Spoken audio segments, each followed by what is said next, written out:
ఓబద్యా గ్రంథము 1వ అధ్యాయము. ఓబద్యాకు కలిగిన దర్శనము. ఎదోమును గురించి ప్రభువగు యెహోవా సెలవిచ్చినది. యెహోవా యొద్ద నుండి వచ్చిన సమాచారము మాకు వినబడెను. ఎదోము మీద యుద్ధము చేయుదములెండని జనులను రేపుటకై దూత పంపబడియున్నాడు. నేను అన్యజనులలో నిన్ను అల్పునిగా చేసితిని, నీవు బహుగా తృణీకరింపబడుదువు. అత్యున్నతమైన పర్వతముల మీద ఆసీనుడివై ఉండి కొండ సందులలో నివసించువాడా, నన్ను క్రిందికి పడద్రోయగలవాడెవడని అనుకొనువాడా, నీ హృదయపు గర్వము చేత నీవు మోసపోతివి. పక్షిరాజు గూడంత ఎత్తున నివాసము చేసుకొని నక్షత్రములలో నీవు దాని కట్టినను అచ్చట నుండియు నేను నిన్ను క్రింద పడవేతును. ఇదే యెహోవా వాక్కు.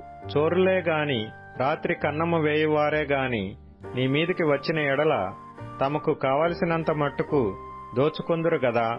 ద్రాక్ష పండ్లను ఏరువారు నీ యొద్దకు వచ్చిన ఎడల పరిగే ఏరుకొను వారికి కొంత ఎండనిత్తురు గదా. నిన్ను చూడగా నీవు బొత్తిగా చెడిపోయి ఉన్నావు. ఏశావు సంతతి వారి సొమ్ము సోదా చూడబడును.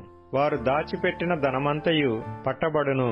నీతో సంధి చేసిన వారు నిన్ను తమ సరిహద్దు వరకు పంపివేయుదురు. నీతో సమాధానముగా ఉన్నవారు నిన్ను మోసపుచ్చి నీకు బలాత్కారము చేయుదురు. వారు నీ అన్నము తిని నీ కొరకు ఉరియొడ్డుదురు. ఎదోమునకు వివేచన లేకపోయెను. ఆ దినమందు ఏశావు పర్వతములలో వివేచన లేకపోవునట్లు ఎదోములో నుండి జ్ఞానులను నాశనము చేతును. ఇదే యెహోవా వాక్కు.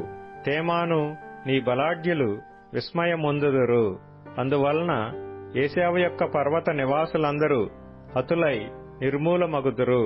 నీ సహోదరులైన యాకోబు సంతతికి నీవు చేసిన బలాత్కారమును బట్టి నీవు అవమానము నొందుదువు.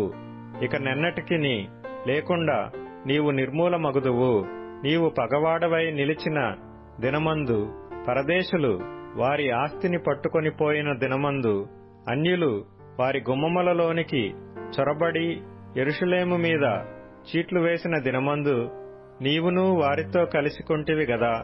నీ సహోదరుని శ్రమానుభవ దినము చూచి నీవు ఆనందమొంద తగదు.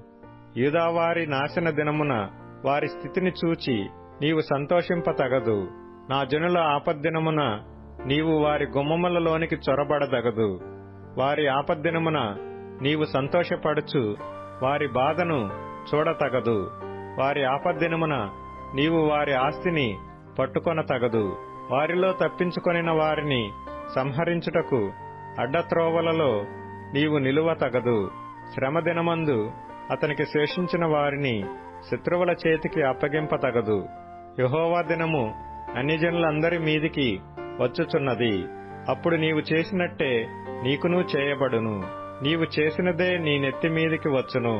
మీరు నా పరిశుద్ధమైన కొండ మీద త్రాగినట్లు అన్యజనులందరూ నిత్యమూ త్రాగుదురు. తాము ఇక నెన్నడూ నుండని వారైనట్లు వారేమీయూ మిగులకుండా త్రాగుదురు.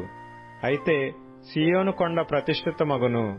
తప్పించుకొనిన వారు దానిమీద నివసింతురు. యాకోబు సంతతి వారు తమ స్వాస్థ్యములను స్వతంత్రించుకొందురు. మరియు యాకోబు సంతతి వారు అగ్నియు, యోసేపు సంతతి వారు మంటయు అగుదురు. ఏశావు సంతతి వారు వారికి కొయ్యకాలుగా ఉందురు.